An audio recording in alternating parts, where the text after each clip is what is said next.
This here is another viewer's broken gaming PC. And, well, you know where you are. We're going to try to fix it. Now, this build is nicely balanced. I'll go through the specs very quickly. Ryzen 5 3600. The GPU is a 1660 Super, looks like from MSI. We have an X570 Plus Wi-Fi motherboard, and I believe it's 16 gigs of Corsair Vengeance DDR4. This is almost exactly how I would have spec'd a build in this price range. Just personally, I love the 3600. I think it's a great value CPU. Even with the new Intel stuff out now, you can still find these used for pretty great prices. The graphics card's really the only like toss-up. You know, depending on when this was bought, it could have been fairly expensive. But all around, just given the performance potential of each of these components, I think they work really nicely together. Unfortunately, it doesn't work. So, you know, you can have the best components in here. It doesn't matter if the thing won't turn on. And the gist of this one is it turns on, but it does not post. The owner says that the lights turn on, the fans spin. It looks like everything is functioning properly, but we don't get a picture out to a monitor, which is, I mean, that's no good, right? You can't use your system if you can't actually see what you're supposed to be doing on screen. So I was, you know, kind of asking a few questions in the moment when I went to pick this up. It does seem like this is not a BIOS update issue. The reason I say that's because if there's a Ryzen 5 3600 in here and the motherboard's an X570, I don't know of any BIOS that removes Zen 2 support. So these two should actually work natively together. So I don't think it's a BIOS problem. Could be a graphics card problem. That's my biggest fear here because this card is still quite expensive. You know, if everything else is spinning, that doesn't really suggest that it's a power supply problem. It might be simple wiring, so we're gonna have to run through our usual checks. I don't see a Dr. Debug indicator on the board, so we don't really have any help in that regard. Remember, with these systems, I'm as in the dark as all of you. I don't have any inside knowledge apart from the symptoms I just told you. I don't know anything else about this. And so that, I think, is a really valuable aspect of this playlist. It's that you and I can both kind of go through this together, and you'll see me make mistakes. That is kind of the point of all of this. It's one of the reasons why I wanted to call it Fix or Flop. I might not get it right every single time, and even if I do get it right in the end, I might not take the most efficient path to get there. And so it's as much a learning experience for me as it is for all of you, which is why I say thanks for learning with me at the end of most of these videos. But I think that's, again, very valuable, and hopefully going forward, whatever this issue ends up being, as well as in previous episodes and future episodes, you'll be able to kind of hone in your search to the problem at hand much quicker than you otherwise would have if you hadn't seen these videos. I'm hoping that's the case with this one as well, depending on what it is, and I'm excited. Let's jump into it. All right, you ready? Stay with me. If you're looking for the coolest posters from a stylish brand, check out Displate. These are high-quality metal prints that are super durable and super easy to mount. You hear that? That's metal. Not paper, metal. Just use a protective leaf and magnet, both included, and you can hang these things pretty much anywhere. I'm a huge Formula 1 fan, so I just had to get a hold of some of these circuit prints. I think these look so cool. They're XLs, but you can get them smaller, and they'll just be single prints if they're smaller as well. You can choose between millions of cool designs available on their website. Cars, comics, games, anime, you name it. Oh, and did I mention Displate plants a tree for every poster sold? I've no doubt you'll be very happy with your purchase, so check them out today. Click the link in this video's description to see some of my favorite displays and get a hold of my special discount code, which will automatically apply at checkout. It's a great deal and only available for a limited time. So right off the bat with this system, there are obviously a few things that we can easily address, and this is just beside the point, right, with the posting issue. We can fix cable management for sure. There's a lot of just loosey-goosey cables in here that we can definitely clean up, so that's just an extra that we can throw in. It is a bit dirty. We'll take it outside, blast it with our leaf blower, maybe just take our electric duster to it. I think that will do the trick here. So, but the most obvious thing is cable management. There's just tons of loose cables all over the place. It wasn't managed that well to begin with, so that will make a world of difference. I think other than those two things, right, the only major issue is the post problem, and I kind of already see what I think could be the problem. I just noticed it. I'm going to leave it as is, and we're going to try turning it on, and then we'll address what I think it is right after that. So with all that out of the way, let's get into the troubleshooting process. You guys know the routine by this point. We need to power the system on. First and foremost, make sure that the symptom that is described matches what we see here in the office. So we've got power on here at the rear, and let's attempt to power the system on up front. Yep, so everything lights up. Fans are all spinning. It looks like it should be posting. But clearly isn't, and that is exactly what was described by the owner. Just checking to make sure there's no Dr. Debug. Oh, there is. There are a few LEDs on the board. I'm curious what those say. So I know this will be almost impossible to see. There are 4 LEDs on this board on the top right-hand side, and the bottom one is actually lit up. It's an amber color, and that LED is for DRAM, apparently, which means it's going to be one of these 2 modules, interestingly enough. I want to take a minute, though, to address what I immediately saw as a potential concern, which actually isn't DRAM related at all. There is an extra 2 pins here on the side of the 6-pin that makes it an 8-pin in total. A lot of more powerful cards have 8 pins or dual 8 pins. This extra 2-pin is sitting slightly out. I mean, it's in there, but it's not all the way in, and I thought that could be the issue, but I guess it's not. We'll go ahead and just connect that all the way through, and then power cycle, see if it fixes it. Again, I doubt it at this point. Nope, that did not fix the issue. Okay, so let's focus on the memory. I am gonna clear the Cmos first. I think that's the most logical thing to do. It's very simple, very quick, and if this is potentially an issue with that memory frequencies, maybe there's a profile DOCP or whatever that is just not vibing well with the remaining components, then clear the Cmos will reset those to base frequencies and base timings, which should bypass the issues, right? That's why clearing the Cmos is important. So let's do that. I don't see a dedicated clear Cmos button here at the back. There might be one somewhere in the front of the board. Nope, I don't see one. So we'll just do the good old-fashioned jumping the pins method. So there are a couple pins here labeled clear TC, CLR TC. I might also see them labeled CLR, CMOS, something like that. This here is to reset the clock or the BIOS. It'll reset all your BIOS settings, I should say. And all we need to do to take advantage of these 2 pins is turn the system off at the rear.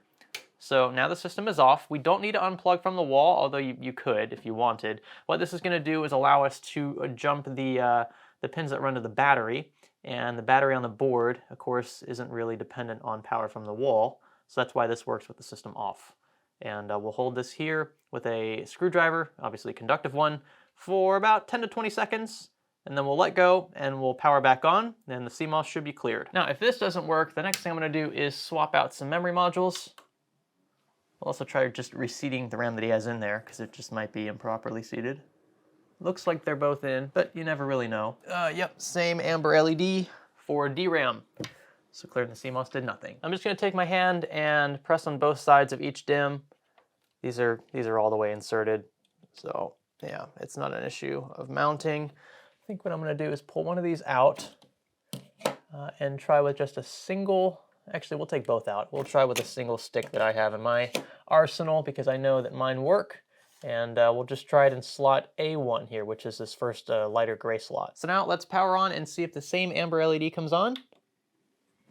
Wow, right away. Right away. So it's not memory related at all in the sense that it's not either dim.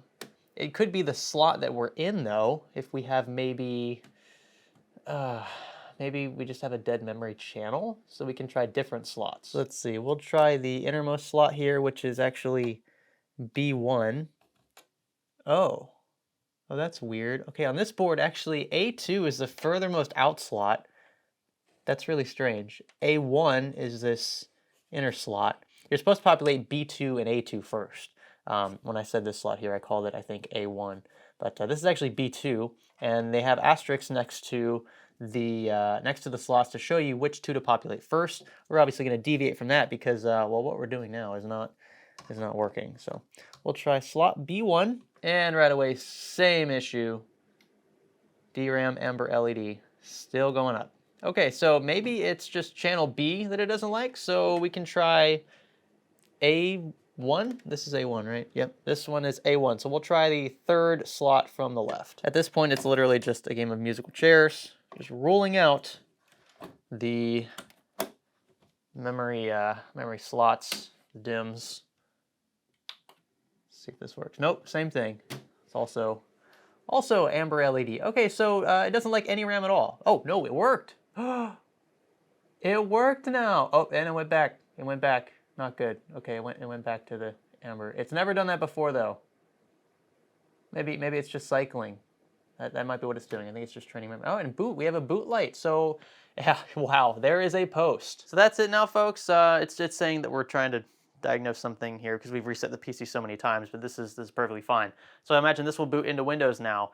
It looks like this person has a dead memory channel, which is actually not the first time we've run into this problem with Ryzen 5 CPUs. What we could do to roll this out even further is just swap the CPU. So if we put another Ryzen 5 3600 in here, or whatever, it could be any other Ryzen compatible chip for this motherboard, in the socket, and then power it up, and that CPU had nothing wrong with it, I guarantee you these would work in slots B2 and A2.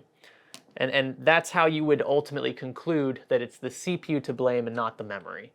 We've already done that, I believe, in an earlier Fix or Flop episode. I mean, I guess we could do it here, just because otherwise this video is going to be a bit short.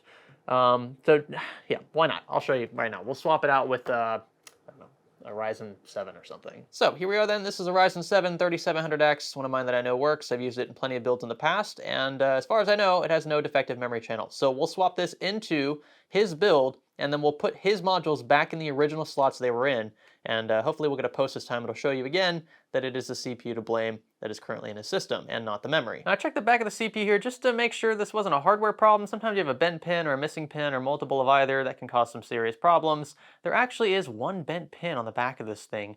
I wonder if that's the issue. It's going to be incredibly difficult to see this on camera, but there is a bent pin somewhere around here. And it's best to find these just by looking at the chips from the side. You should see straight lines going all the way through, like aisles in a grocery store. And if you notice anything out of place, any of those pins are bent, that could be your culprit. I found that the best way to bend these back, because you want to be very careful. If you snap one of these pins, it's you know, good luck soldering. Just to take a sewing needle, you can see it barely fits between each of these rows of pins, and then just pull up gently, and that'll help straighten out any bent ones. You might have to come at it from a different angle, as is the case here. Come at it from the top. Don't push too hard if you feel resistance. I mean, that's obviously a sign that some pins are out of place. Just be very careful pulling up. This would also explain why this chip was so difficult to pull out. If you noticed earlier, I was trying to just pull straight up. It should go straight up, right? When the retention clip is up, the chip should just slide out. But in this case, it was just difficult on one side to pull up, and I didn't want to pull too hard because I didn't want any of these pins to snap. But that would explain why. I mean, if we had a couple bent pins, maybe they were kind of wrapped around the pinholes in question, then it's just, yeah, getting snagged, and that shouldn't be the case. So if you notice that when you're swapping a CPU out, or you're just troubleshooting like we are here, that could be the reason why you're not getting a post, or maybe your system's acting weird. So yeah, looking at it from the side now, all the pins look straight. We'll rotate this way, down each side. Again, just like aisles in a grocery store, everything should be aligned correctly. Looks pretty good. Now I'm going to try throwing this back into his rig and seeing if that fixes the memory channel problem. I doubt it, but just to be on the safe side, you want to rule out that possibility. So we've got his 2.6 of RAM back in the system. Of course, his original CPU now with the bent pin fixed. And I doubt this fixes it. I think that the pin was still making contact in the socket, but you never really know.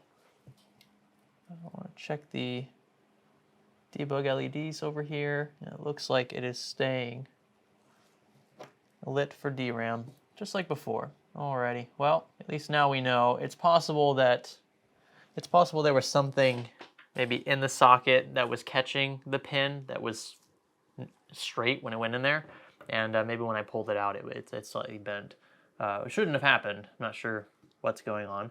But all right, so now that we've rolled that out, we'll get the 3700X in here. So we'll drop the new chip in.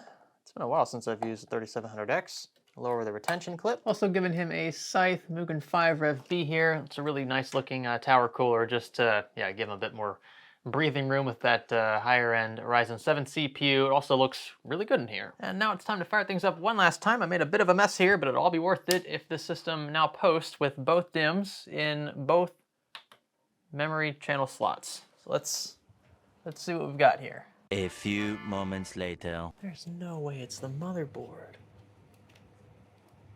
It's almost always been the CPU. Yeah, we've still got the same DRAM light. Just for good measure, I'm gonna very quickly clear the Cmos. We're gonna hold it here for a few more seconds, and we'll try one more time. Oh my gosh.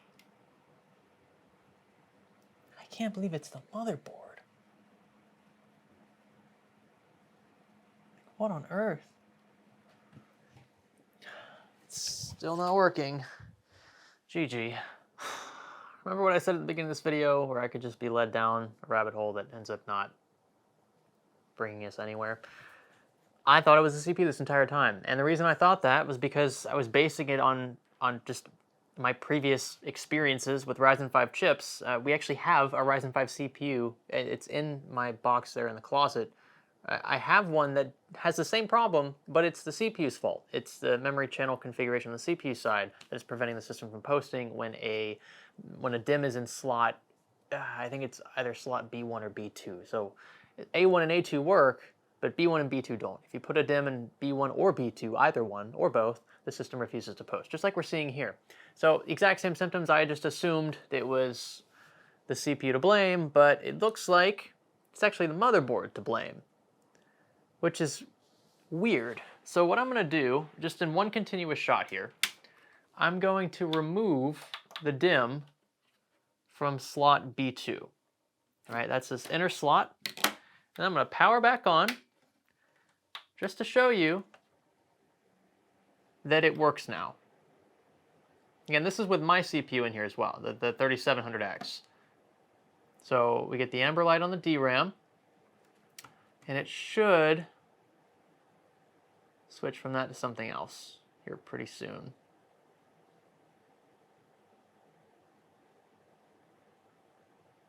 What the heck is going on? Wow, that's okay. So let's, I guess, then try the innermost slot.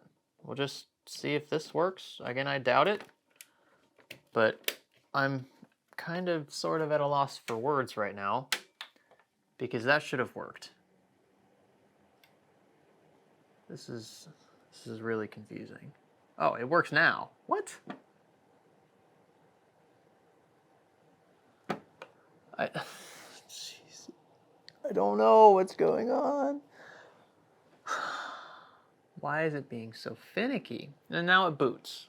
Now we get a picture on screen. It very clearly says that B2 and A2 should be populated first. Well, we try A2, it doesn't post. We try B2, it doesn't post. We try B1, and it posts. I guess we swap motherboards now. I'm gonna swap back in his 3600. There's no reason to upgrade him if his original chip works just fine. That's not really how I run the this playlist here, especially with the main components. I don't really upgrade those unless I have to, unless the component in question is broken. So I'm gonna put his 3600 back in the rig, and I'm just gonna swap his motherboard now. So he'll get a new motherboard, assuming that's what's wrong. I don't know what else it could be, because we've already tried my stick of RAM, his 2 sticks. A1 and B1 work, A2 and B2 don't. And just for a quick sanity check again, I'm gonna put the same DIMM. I'm gonna put it in slot B2. It's working now? Is there debris? Is there debris in this board? These DIMM slots look fine. I've installed hundreds of DIMMs before, so I know it's not how I'm inserting these stupid things. Contact points look clean. There's a hair in one of them, but other than that, physically they look fine. Why are we getting inconsistencies here? Let's try just slot A2.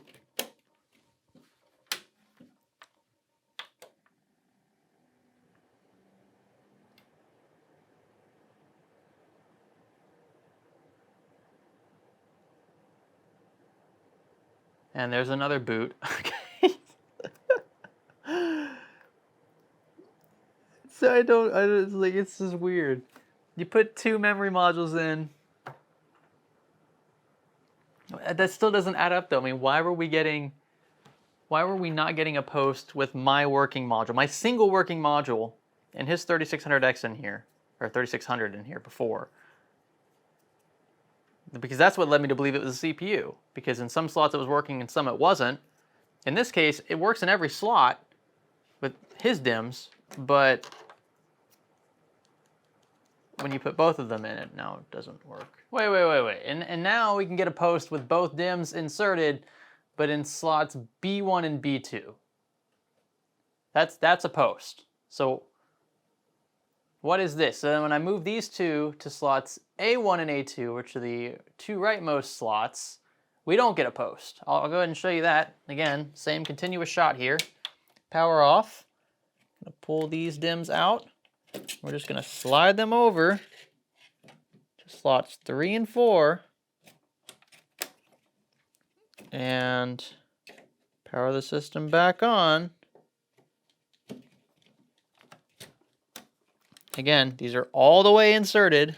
I've done this dozens and dozens of times, and now we get nothing. Can't even power off through the power button. Okay, what if I move the outermost slot to the second slot? Maybe if we populate the 2 middle slots, we'll be able to get it to work as well. I'm just having fun with it at this point. Can't really figure out the pattern yet. So that works as well. So we can populate slots 1 and 2, slots 2 and 3. We can't populate slots 3 and 4. We get no post there. Let's try slots 2 and 4 again, which is how it was to begin with. I'm assuming this isn't going to work either. Let's just fire it back up. Wait, it works now. What is this? I just showed this config not working like a few clips ago, and now it does. I don't know what else to blame. I think it's the motherboard. I think it's just being inconsistent. It's confusing a bunch of other things we're trying to do here. So I think I'm just gonna swap boards. I mean, I could put his Ryzen 5 chip back in here and just see if as is it posts. But I think things are inconsistent because of the motherboard. It's the only variable we haven't really addressed yet. And the fact that we're still getting mixed signals from some of the stuff we're doing with the DIMMs, I really don't get it. So I want to switch outright the boards just so that we're on the safe side. I'll put his Ryzen 5 3600 back in with the new board, and we'll try multiple DIMM slots just to be on the safe side and to ensure that the system is stable going forward. I don't want to give this back to the owner like this because I still feel like something could go wrong if he power cycles and he's not getting a picture out anymore. I mean, we're back to square one. So I think swapping the board out is the safest bet. It'll ensure, hopefully, that the system is stable in the long run. So we're gonna try this MSI X570 Ace. So we're sticking with the same chipset as his own. I don't wanna downgrade him to something like B550. Just wouldn't be right. We've got his normal CPU back in here, the 3600. We're gonna put his stock cooler back on. And we're just gonna outright swap platforms. Have I told you guys how much I hate motherboard swaps? It just takes so long, so many cables involved, and it's just a bit messy all around. Okay, and here we go. This is for all of it. I'm hoping this works. That's a loud PCH fan. We can fix that in the BIOS though. Come on, give me a post. This is with, again, just a reminder, his Ryzen 5 3600, his original 2 sticks of DDR4. So pretty much everything the way it was when it came into the office, minus the motherboard, which has been swapped. Okay, we still got Dr. Debug stuff going on, so that's why. Hey, and there it is. Alrighty. So I guess, yeah, I guess that was it. I guess it was his motherboard. And just to be on the safe side, I'm gonna try a bunch of weird DIMM slot configurations. We'll maybe try like the innermost 2 slots, the outermost 2 slots, just to make sure. It's not optimal to do either of those things, but yeah, I just want to be on the safe side before I give the system back. So now we're gonna try the innermost 2 slots. By the way, I do have some things disconnected, non-vital stuff. Just wanted to make sure that the motherboard worked first. Power back on.